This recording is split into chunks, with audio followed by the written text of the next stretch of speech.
सास जैसा पति। कई औरतों की ख्वाहिश होती है कि वो सिर्फ अपने पति के साथ रहे, क्योंकि सास की झिक झिक किसे पसंद है। एकता की सास साथ नहीं रहती, सिर्फ पति और वो। लेकिन क्या है एकता की जिंदगी बिना सास के? देखिए। अरे, अरे एकता, क्या है? रोज लेट उठती हो। कभी तो वक्त पर उठा करो। हाँ लेकिन उठना क्यों है वक्त पर? 8 बजे तो उठ जाती हूँ मैं। देखो एकता, ये नहीं चलेगा। सुबह 6 बजे उठा करो। खाने में थोड़ी वैरायटी बनाओ और घर को साफ सुथरा रखो ना। अरे अरे अरे, जो मुंह में आ रहा है बोले जा रहे हो। क्या मेरा घर गंदा रहता है? कितना साफ रखती हूँ। खाने में भी हमेशा मैंने अच्छी चीजें बनाई हैं। और फिर ये 6 बजे उठने की जिद क्यों? देखो, मैं नहीं जानता। बस 7 बजे तक घर के मंदिर में दिया जल जाना चाहिए। एकता बेचारी करती भी क्या, पति की बात माननी भी तो जरूरी होती है। एक दिन एकता सुबह पूजा करके पति को प्रसाद देने कमरे में जाती है, तो पति अपनी माँ से फोन पर बात कर रहा है। हाँ माँ, मैंने तो साफ बोल दिया। सुबह 6 बजे उठना है, नहा कर ही किचन में जाना है और 7 बजे तक मंदिर में दिया जल जाना चाहिए। आ रही होगी चाय लेकर। चलिए मैं रखता हूँ माँ, बाय। बेचारी एकता ने पति का ये रूप तो सोचा ही नहीं था। वो पति से कहती है, सुनिए, अब सारा काम हो चुका है घर पर, क्या करूं? मुझे कुछ देर के लिए मेरी सहेली सौम्या उसके घर छोड़ दीजिए। अरे कैसी बात करती हो कि घर पर कुछ काम करने को नहीं है? होली आ रही है, बाजार से आलू ले आओ, पापड़ बनाओ, नमकीन बनाओ, दही बड़े बनाओ। सब कुछ आज ही बनाना है? अरे अब मन कर रहा है कि सहेली के घर जाऊं तो जाऊंगी ना मैं। आप नहीं ले जाएंगे तो कैब से चली जाऊंगी। अरे अरे, ये क्या बात होती है? चलो ले जाता हूँ तुम्हें। तैयार हो जाओ जल्दी से। कैब की धमकी तो ऐसे दे रही हो जैसे माँ ने दरवाजे में कैब खड़ी कर रखी हो, विथ ड्राइवर। बढ़िया आई कैब वाली। हाय रे एकता की किस्मत। वो सोचती है कि सास साथ नहीं है, लेकिन पति के हाव भाव किसी अक्कड़ू सास से कम ही नहीं है। पति एकता को सहेली के घर छोड़कर कहता है, अच्छा सुनो, वक्त पर घर चली जाना और शाम को गर्मा गर्म पुलाव खाऊंगा मैं। बनाकर पहले ही मत रख देना। और हाँ, रायता भी बना लेना। हाँ जी हाँ, फिलहाल क्या मैं अंदर जा सकती हूँ?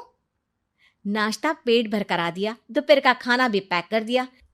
पहले जो खाया है उसे तो पचा लो, दिन का खा लो, अभी से रात के खाने की चिंता में बाल न जड़ जाए कहीं। पति को एकता की बात पर गुस्सा तो बहुत आता है, लेकिन ऑफिस में देरी के कारण वो कुछ नहीं कहता। एकता सहेली के पास जाती है, जहां सास बहू बैठकर गप्पे लड़ा रही होती है।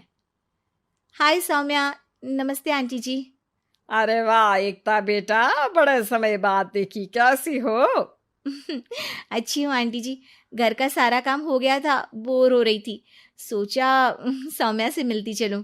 हाँ हाँ बच्चों, तुम लोग बैठकर गप्पे लड़ाओ। मैं तुम लोगों के लिए नाश्ते पानी का इंतजाम करती हूँ। सास ये बोलकर किचन में चली जाती है। अरे एकता, कैसे आना हुआ? थोड़ी परेशान सी भी लग रही है, सब ठीक तो है ना? अरे यार, कहाँ ठीक हूँ। ना सोने मिलता है, ना अपने मन का कोई काम करने मिलता है। बस सुबह 6 बजे से किचन और रात के 12 बजे तक घर का काम। मेरी तो कमर ही टूट रही है। अरे क्यों मजाक कर रही है? तेरे तो मजे हैं। अकेली रहती है पति के साथ, न कोई सास न ससुर, न आस पड़ोस से मतलब। हम लोगों की सोच, जॉइंट फैमिली है, कितनी परेशानी होती है। अरे रहने देना, वो तो दिख रहा है कि कितनी परेशान है तू। सास किचन का काम कर रही है और तू सहेली से गप्पे। ऐसा कहाँ होता है यार। हाँ वैसे तू बोल तो सही रही है। सुबह थोड़ा सा भी लेट हो जाए ना उठने में, तो मम्मी जी किचन संभाल लेती है। पति तो जाते वक्त उठाते हैं कभी कभी मुझे। पर मेरी छोड़, तू बता, सास साथ रहने आ गई है क्या, जो सुबह 6 बजे उठना पड़ता है? पति तो तेरा 10 बजे ऑफिस जाता है। 4 घंटा खाना बनाने में लग जाता है क्या तुझे, एक लोगों का? अरे रहने देना यार, मेरा तो पति ही सास से कम नहीं है। सारा दिन का ड्रामा। अरे बातें सुनाना, बोलियां बोलना, कोसना, क्या क्या नहीं आता है उसे। यार मैं तो हैरान होती हूँ कभी कभी कि ये सास की आत्मा तो नहीं आ जाती ना इसमें।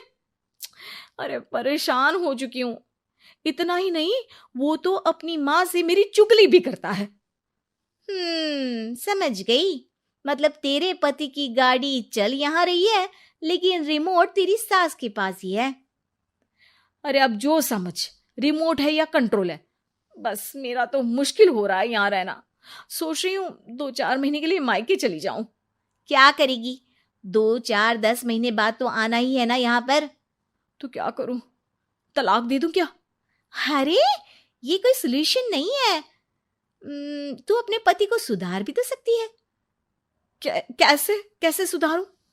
सौम्या उसके कान में कुछ कहती है, जिसे सुन एकता खुश हो जाती है। अगले रोज, हाय रे, मेरी तो टांगे ही नहीं चल रही है। हाय हाय हाय, बहुत दर्द हो रहा है भगवान। अरे क्या हुआ एकता? रुको, मैं माँ से पूछता हूँ। लेकिन पति जैसे ही माँ से बात करके एकता के पास आता है। क्या नौटंकी है ये? क्यों रो रही हो? अरे कोशिश करो ना उठने की। ये काम से बचने के लिए जो नाटक है ना, बंद कर दो, वरना माँ आ जाएगी यहाँ पर। एकता की तो मानो मन मुराद पूरी हो गई। अरे हाँ हाँ, तो बुला लो ना उन्हें, जल्दी से बुला लो। मैं 4-5 दिनों के लिए आराम करना चाहती हूँ।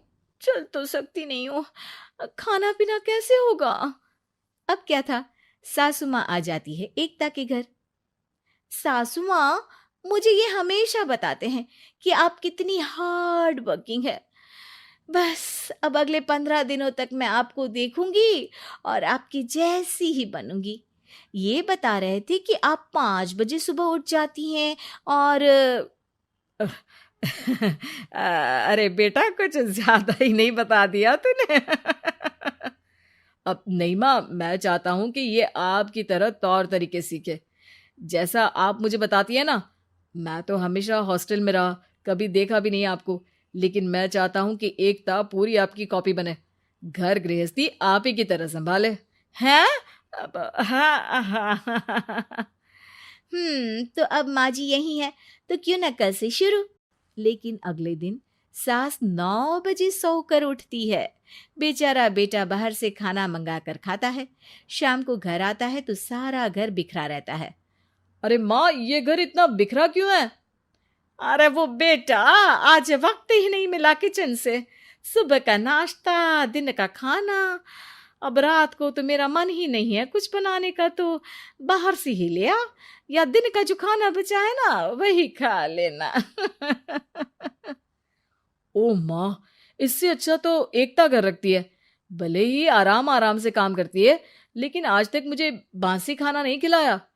खुद तो तुम 9 बजे उठी हो, वो तो फिर भी 8 बजे उठती थी। अरे बेटा, मेरे बस की नहीं है 8 बजे उठना। वो तो ना मैं झूठ बोल रही थी। मैं तो चली अपने घर। अरे कम से कम तेरे पापा मुझे सुबह की चाय खुद तो बना कर देते हैं ना। ना जी ना, मुझे नहीं रहना अपने बेटे के पास। ये बोलकर सासू माँ चली जाती है अपने घर और एकता की लाइफ फिर से सेट हो जाती है बहुत अच्छी तरह।